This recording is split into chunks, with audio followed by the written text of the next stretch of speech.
live, we want to turn our attention now to the OnlyFans murder trial out of Florida.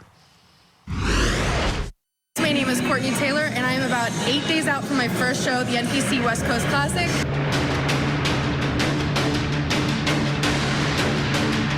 Don't touch me! What is going on? Like, what are you going to get this mad at me when I'm apologizing to you? It was very toxic. I saw proof with my own eyes. I heard calls. Decide whether or not you're done, Gavel. I am mad that you told me to come. Decide right now.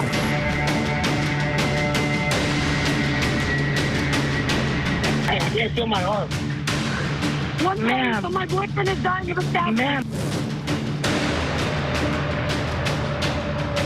Yeah, you should go. Because you just killed your boyfriend. Yeah, you did. We are charging 26-year-old Courtney Taylor Clenney with 1 count of second-degree murder in Christian's death.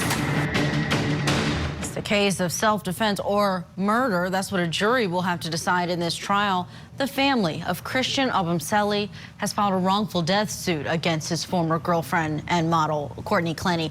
Clenney is accused of fatally stabbing Obumseli in their Miami apartment last April.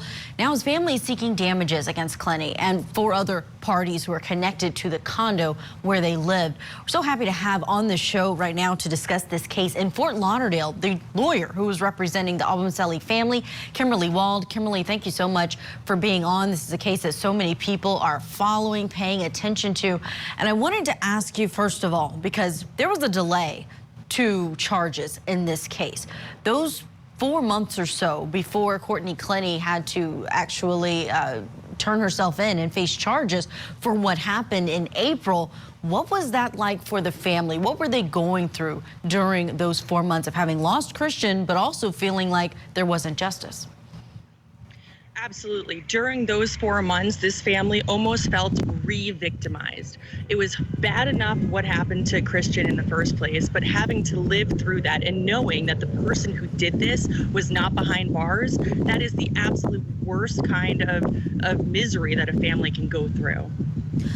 Were they surprised by some of the things that we were surprised to see? When prosecutors announced those charges, they showed us this now infamous elevator video that showed the volatility of this relationship at times. Were family members of Christians, were they surprised when they saw that video, or were they personally familiar with how this relationship was and what this was like between these two people?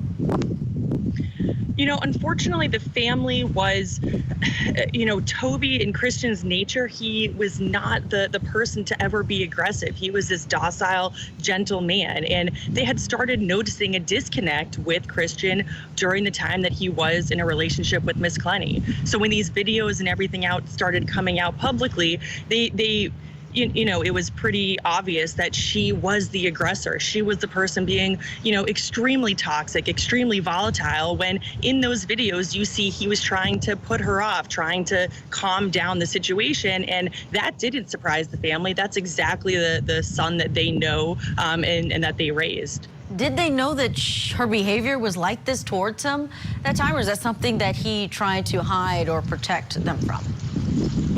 I think he tried to protect them from it to some extent. They did know that there was a relationship and that it wasn't the most stable relationship, but I think that he did try to protect them from that specific, extremely volatile nature. All right, Kimberly, let's talk about this lawsuit that you all have filed against not only Courtney Clenney, but also the condo, the security company that was connected to this condo. And I'll get to those other co-defendants or co-respondents in this lawsuit in just a moment. But explain to people why you sue civilly in a case that's already got pending criminal charges. Absolutely. So civil and criminal trials oftentimes go hand in hand. There's different types of damages that you can seek in both of these trials. In the civil trial, Ms. Clenney still needs to be held accountable. We know exactly what she did in this case. We have the evidence. We know she has assets. We know that her, in addition to the other defendants that we named, you have to be held accountable. And what the family is seeking here is justice. Justice both in the criminal sense and and in the civil justice system as well. I think it's probably obvious to most of us. I noticed in your lawsuit that the wrongful death claim is due to a battery that happened at the hands of Courtney Clenney. So we understand the liability that is seen there. But talk about these other co-defendants. There are multiple ones named in the lawsuit. Why do you feel, or what is the legal basis for suing them as well? Absolutely. The other defendants in the lawsuit are the building itself, the security company, the management company, and the owner of the condominium. In Florida, when you are a business owner, when you own a piece of property, when you manage a piece of property or secure a piece of property, you have a duty to make sure that you are preventing against reasonably foreseeable crime. And we know here, this is the textbook example of foreseeability.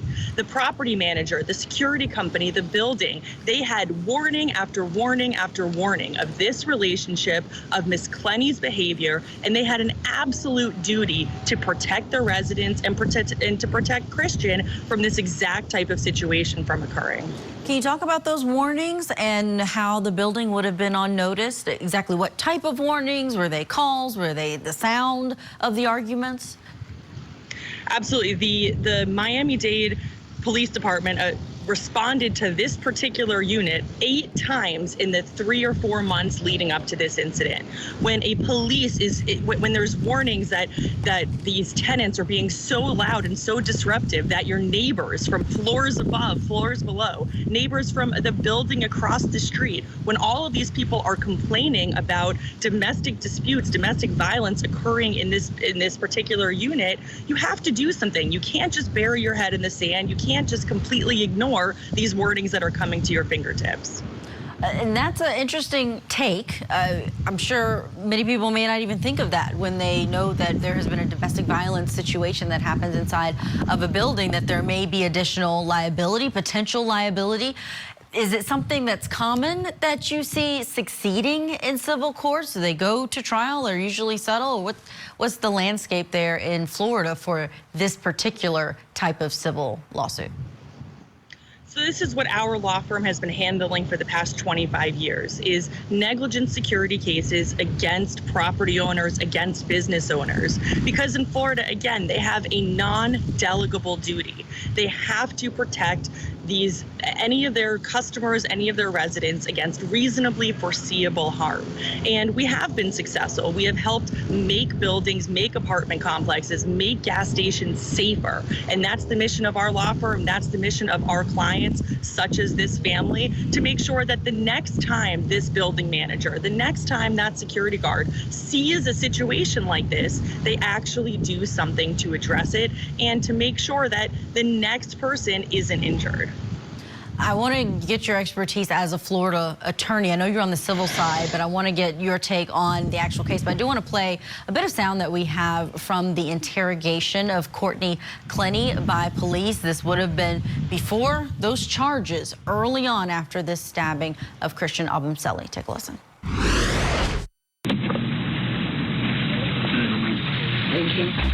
Somebody can come in. Yeah, we're gonna start talking shit now. I'm just getting everything set up. Sorry, I'm not trying to be like, I'm just like, I just cannot believe the way my day went. Yeah.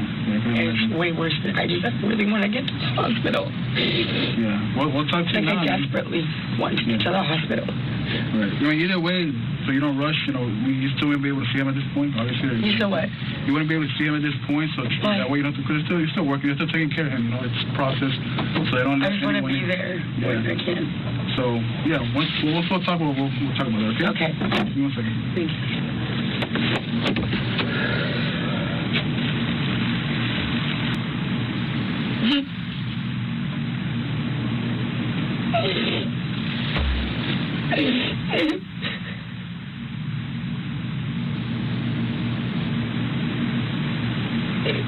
You're working on it.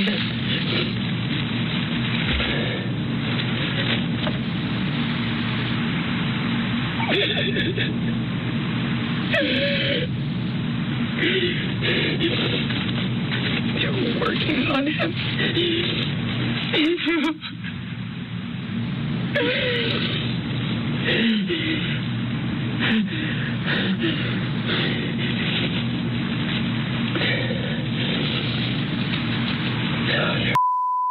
depending on him.